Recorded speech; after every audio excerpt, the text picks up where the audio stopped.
In a world that races forward faster every day, we often forget what it means to simply be.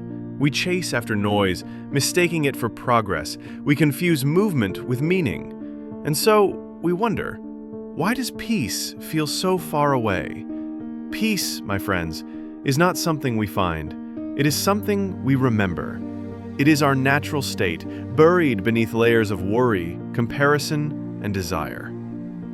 I was not always a monk. Once I was like many of you. I chased approval, possessions, ambitions that did not belong to me. And one day, in the middle of all my doing, I realized I had forgotten how to live. It was during my first week at the monastery when an old monk handed me a broom and said, "Sweep the path, not to clean the ground, but to clear your mind." I didn't understand then. I do now. Every day since, I have learned that peace is not about having less noise outside. It's about having more silence inside. You see, the mind is like water. When it's agitated, it's hard to see, but when it's calm, everything becomes clear. If you want to live peacefully, start with these 3 truths. First, let go of the illusion of control. So much of our anxiety comes from trying to control what was never ours to begin with: people, outcomes, the future. When we learn to act without attachment, we find peace in the process rather than the result.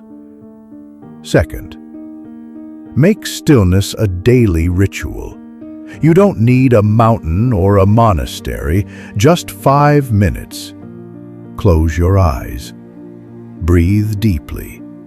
Listen, not to the world, but to yourself. What are you carrying that you no longer need? What thoughts have you repeated so often they've become part of your identity? Stillness reveals the answers we spend our lives chasing. Third, simplify.